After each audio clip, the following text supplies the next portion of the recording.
Hello, everyone. Welcome back. I'm glad you're here with me again today. This is Ganja Dreamz here, bringing you Chapter 3 of Spellborne, Book 1, Convergence, Part 3.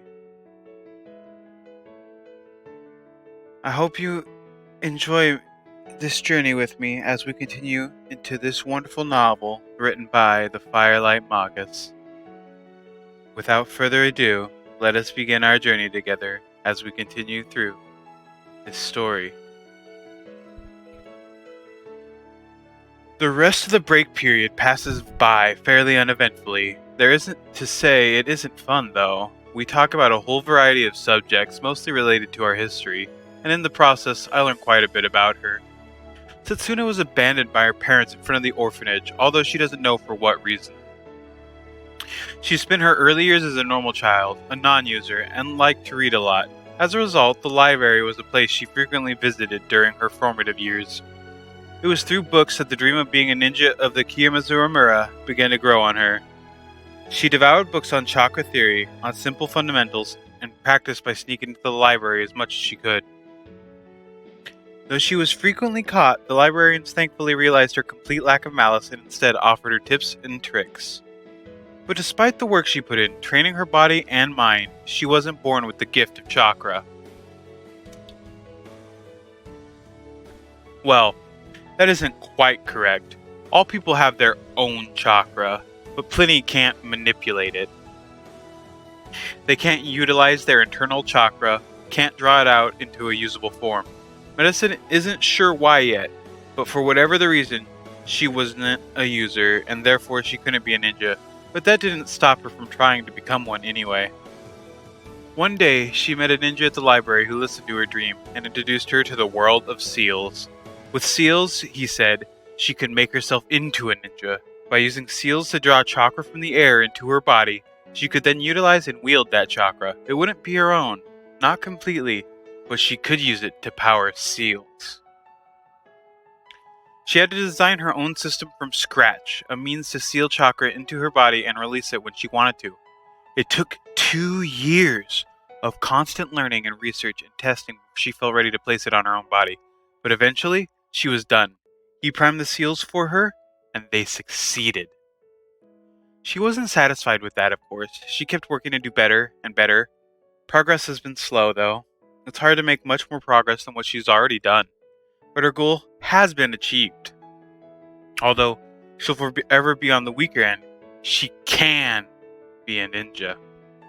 And no matter what, she will be. She hadn't planned on joining the academy, but then she met a certain ninja that saved her life, and she wanted to join him. In the end, it was all luck, a guess on the academy he attended, based on location. From there, a request to join a certain class, and well, that's that.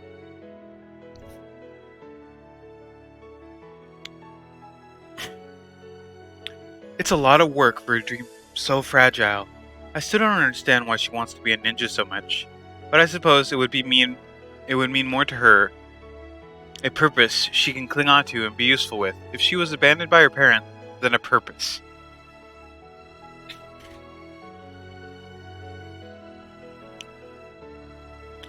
Is that okay, though? I shake my head. It isn't my choice. In the end, her dream is, well, it's hers. She can do with it what she pleases. After lunch comes physical training. It would seem to go against all reason to put the most physically intensive course immediately after lunch, but that in itself is a sort of lesson and training. Know your limits. Don't overindulge. It's also a stamina and discipline lesson. Even if you feel sick, those kind of feelings can't be allowed to stop you as a ninja, so without fail, even from the very first year, the most physically intensive class is placed immediately after lunch. People learn pretty quickly with motivation like that. Close combat practice today, everyone. Find a partner. I don't even have to ask. Satsune immediately steps closer to me. Can I? Sure. She smiles relieved. For the first 15 minutes, we spar. Her method of combat is unorthodox, definitely not based on the academy style, which is mostly straightforward blocking and countering, a hard style. She instead seems to use a soft style, which relies more on deflection and dodging. It suits her, but she isn't quite as good with it as she needs it to be. The former relies on power, the latter skill. Although she's quite fast and looks plenty skilled, she lacks the reflexes. It's something she clearly knows based on her frustrated look every time I knock her down. I don't dare take it easy on her though, because as much as I hate to do it, this is a very important life skill she has to learn if she's determined to be a ninja. But even knowing this, it doesn't get any easier to constantly knock her around. After 10 minutes, though, I pull a punch as it would have connected with her stomach. "Don't stop," she hisses. Her eyes focus on me as she shakes her head. I need this. "If you insist." Thankfully, it ends shortly after. I help pick her up off the ground. She leans rather heavily on me, but manages to stand on her own after a few seconds. "Oh," she mumbles, rubbing her side. "Sorry," I reply a little guiltily. We just became friends officially, and here I am an hour later, beating her up. She shrugs. "It just shows how much further I have to go. In this class, where are you ranked in physical combat?" "Second." "Switch partners," our instructor says. "Who is first?" she asks. She's walking here right now," I say dryly. "Hey, Yuki," Sayaka says before turning to the girl standing next to me. "Setsuna."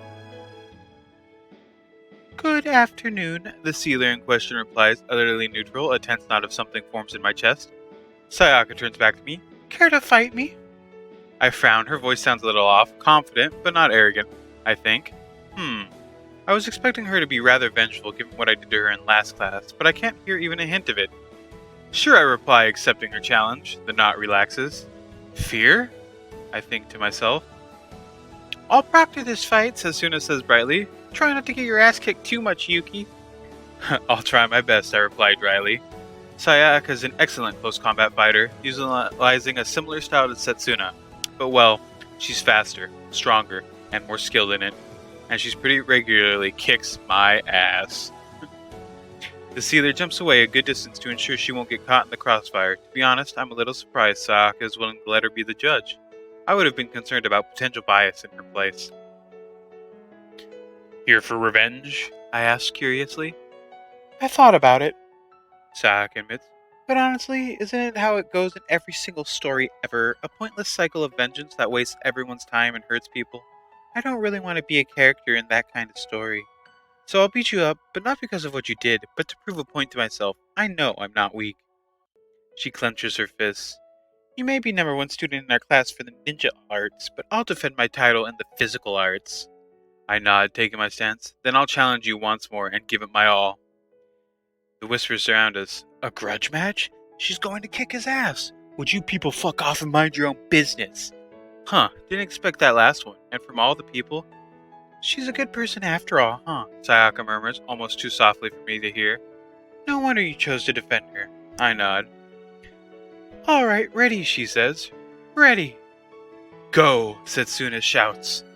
The second she hears that, Sayaka races to close the distance, covering the small gap between us in a second. I raise my arm to deflect her first strike, seeking to take advantage of her charge to aim for her side. Having already anticipated my action, she smoothly rotates out of range and tries to go for a leg sweep. I jump upwards, aiming to stomp on her extended leg on my way down, but she performs a strange flip that catches my descending foot and kicks upwards, sending me off balance. I manage to catch myself on my hands and flip to regain my balance as she comes in again. We trade a series of punches and kicks before I detect an opening and lunge inside her guard. In the same instant, she nimbly slides out, having anticipated that. A feint! And launches a spinning kick that I just barely managed to guard.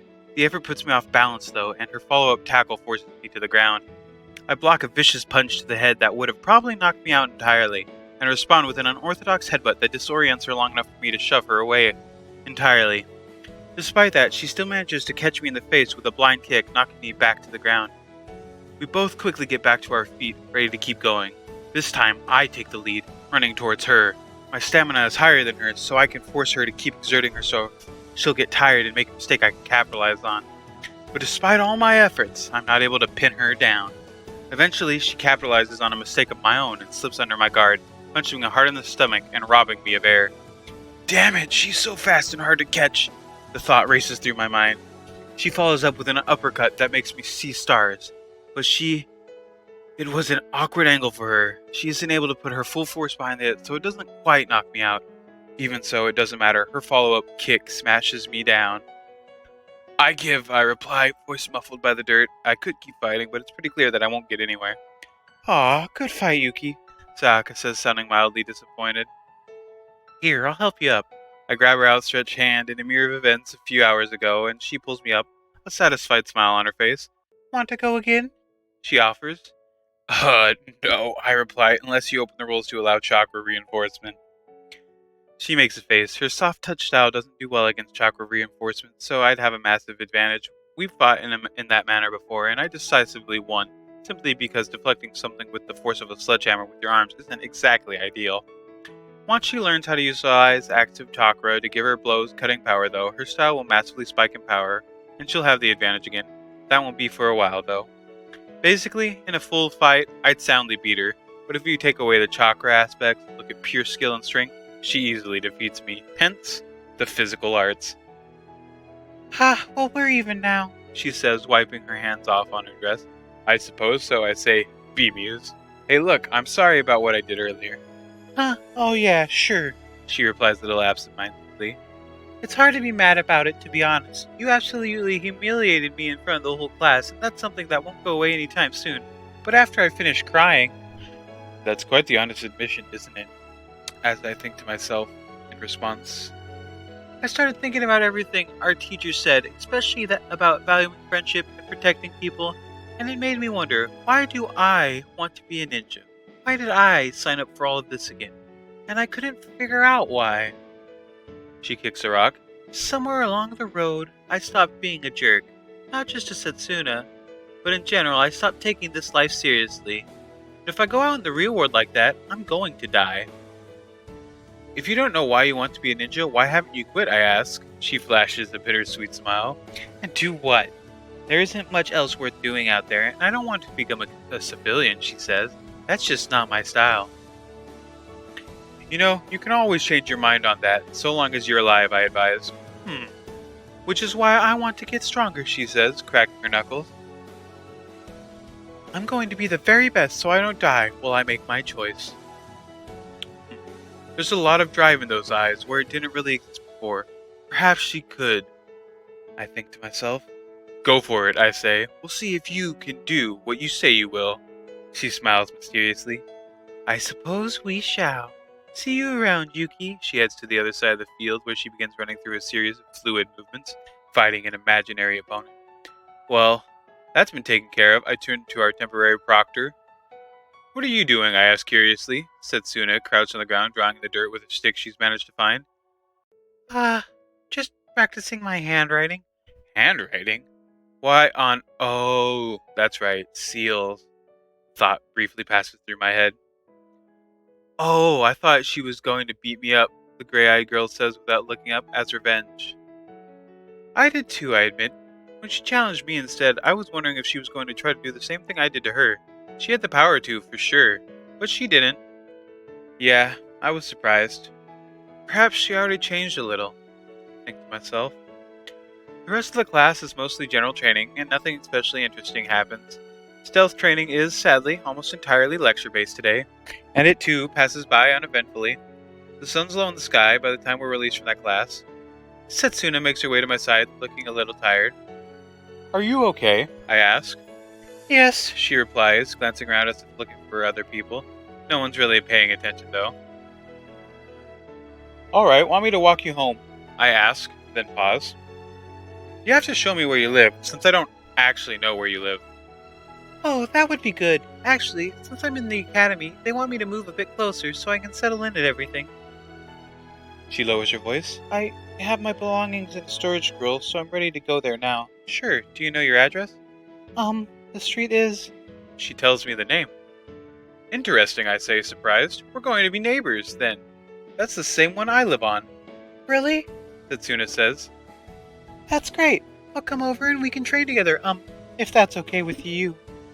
I smile slightly. I wouldn't mind at all. Well, let's head out then, shall we? I only live about 2 kilometers away from the South Academy, a trivial distance for any ninja. Soon enough, we're facing the street. All the houses are plain cookie-cutter wood and stone designs, probably raised by a constructor. Ninja skills can be used in so many ways, both inside and outside of combat, if you're willing to be creative about it. I stop in front of my house. It's close to the intersection. Something in my mailbox catches my interest. Oh, there's mail? I forgot to check it this morning. Hopefully it isn't too urgent, I think to myself. Hold on, Setsuna, let me check my box real quick. Sure, she says, more relaxed now that she isn't surrounded by her fellow academy students.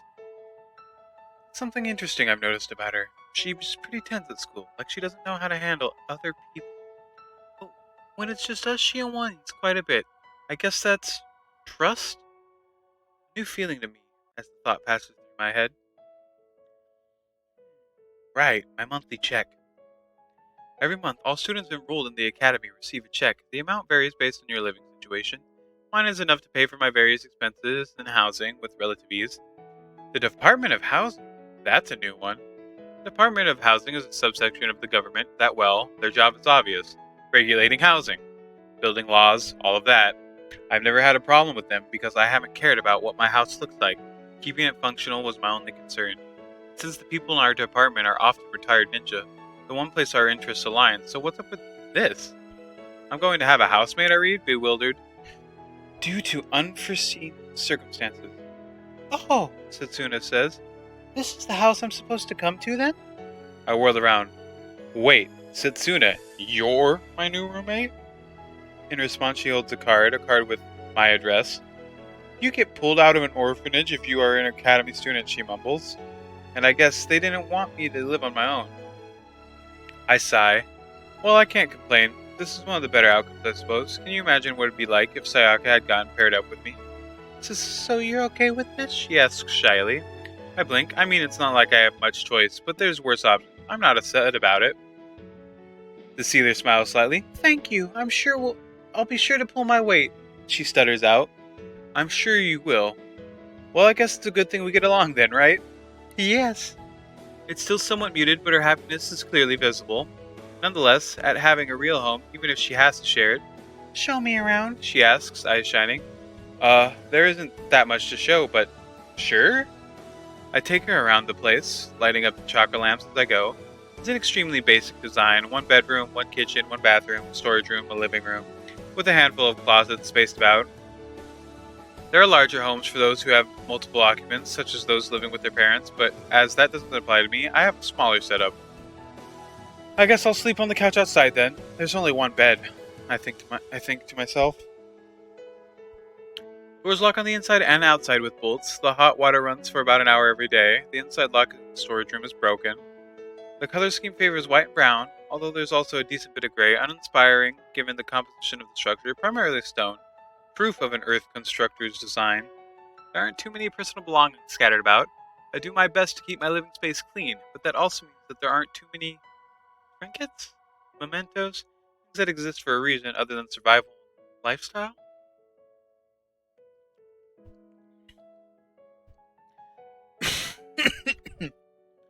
Setsuna drifts towards one such belonging, looking at it curiously.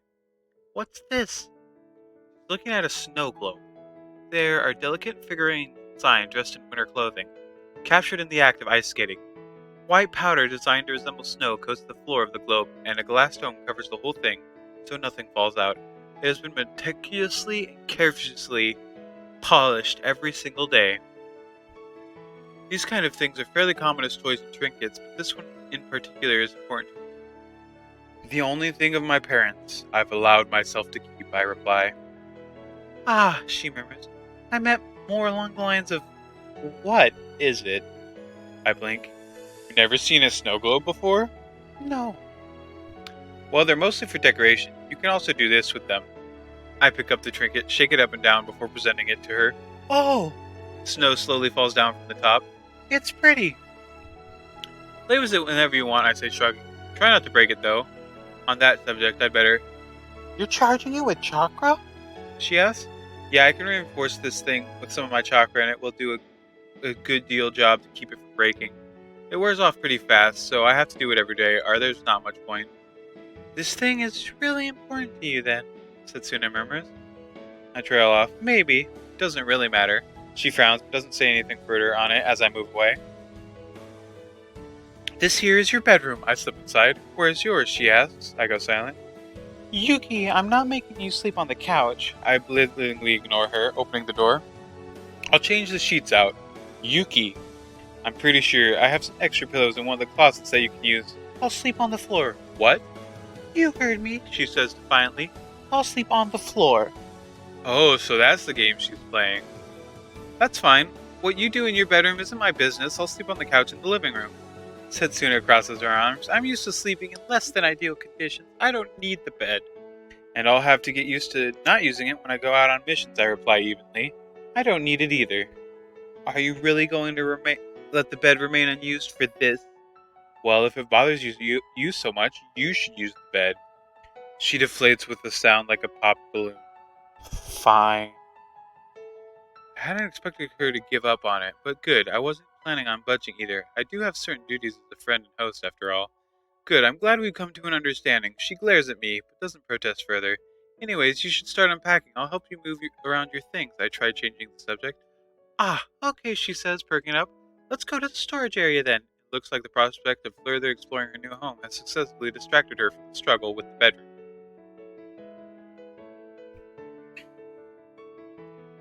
Once there, she quickly begins the process of unpacking all her things. A shocking variety of sealing materials comes out. Paper, ink, a red liquid kept in glass vials that I suspect is blood, dozens of various scrolls, more paper, more ink, a decent pile of paper money. Is that really something you should be showing me? I asked Riley.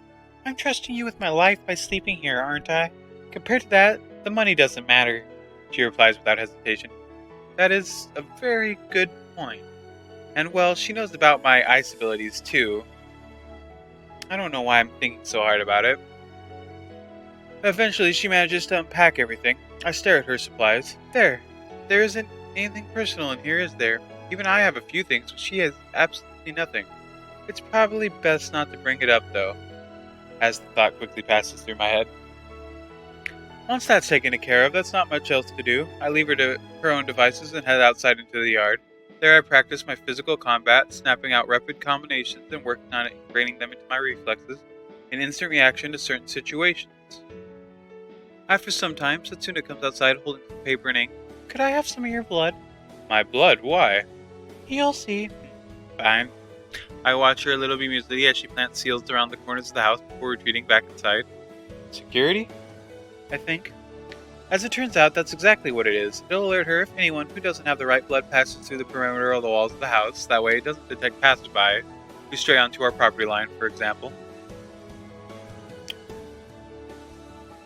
It isn't perfect, but it might be useful, she explains. I accept her suggestion. I cooked dinner for us, nothing complicated, just curry. She elects to set the table and clean the dishes, admitting that she doesn't have any idea how to cook. I offer to teach her, something she gladly accepts. After that, we talk to pass the time, although it's somewhat stunted as we're both practicing chakra reinforcement. As we do so, even so, I enjoy it. Afterwards, we shower, clean up, soon enough. Tired? I ask. She yawns in response, apparently so exhausted that she can barely keep her eyes open. I'll help you get to bed, I volunteer. Thanks, she replies drowsily.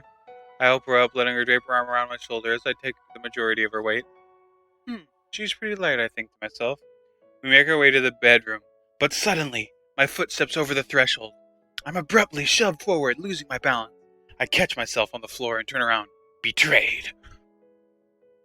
The door slams in my face. Half a second later, I hear the outside bolt slide closed. You sleep on the bed, she shouts through the wood. You've got to be kidding me. I'll sleep on the floor, I threaten. That's fine, she retorts. What you do in your bedroom isn't my business. I'll sleep on the couch in the living room. Damn you, Setsuna, I think to myself. Well, the door may not be an option, but I can fit through the window. No, wait, it only opens halfway because, damn, maybe if I kick it open... Wait, am I really considering breaking my own window over this? Am I? Really? That realization brings my plans to a halt as I seriously think about what I was just about to do. Hey Setsuna, look, this is a dumb argument. Look, the bed's plenty big enough for both of us. How about we both sleep on it today, and tomorrow, since it's our day off, we can go look for an extra mattress so we both have beds to sleep on. There's a moment of silence while she considers this. You promise you won't make me sleep alone? She asks plaintively. What, wasn't about sleeping on my bed or not? I asked, confused. I was going to sneak in when you were sleeping and lay next to you, she admits. Alright, I admit I wasn't expecting that, as I think to myself. I promise, I say, still a little bewildered. Apparently, it's enough to satisfy her. As the bolt slides unlocked, she opens the door, looking a little worried. I sigh when I see her expression. I can't stay mad at that. Why do you want me to sleep next to you so badly? I question. Are you scared of being alone? She hesitates, not meeting my gaze, swallows heavily. Yes. I can see how much effort it took for her to answer honestly and decide not to press the topic further. Alright, fine. Let's go to bed then? She nods, making her way towards the bed. It looks like her exhaustion from earlier wasn't just an act. She collapses onto it pretty heavily, warming underneath the sheets. You sleep fully clothed? I ask curiously, beginning the process of undressing for bed. As if having been reminded, she works off her own top and bottom from underneath the blanket, leaving on her underwear. I slip into bed a comfortable distance away from her. Are you sure this is okay? I shrug. It doesn't especially matter to me. I lie back on the bed, pulling the covers up. After shifting around a little, she manages to find a position she's comfortable with too. Good night, Yuki. Good night, Satsuna. This isn't so bad, I suppose. No time at all I manage to fall asleep. No! My eyes instantly snap open, and I'm vaulting into a standing position before I'm even fully awake. Satsuna! My housemate clutches her chest, eyes glimmering with unshed tears as she gasps for breath. Yuki, I'm sorry for waking you. Never mind that. What happened? Just a nightmare. It's okay. I'll be fine. I frown. I'm not sure how to help her. Are you sure? Yeah, sorry. Okay, if there's anything I can do. I make my way back to the bed, tucking myself back in. There is, she swallowed. Could I hold your hand just until I fall back asleep? A good night's rest versus mild inconvenience. Sure. I reach out my hand to her and she takes it. Fragile, but she has the calluses that come from a lot of writing. It's cool. Is that bad? She shakes her head quickly, her grip tightening. No, not at all, she smiles slightly. Not at all. Holding my hand really does seem to help her, as she falls asleep only a few minutes later. I don't need to hold her hand anymore now. But... Good night, said Tuna.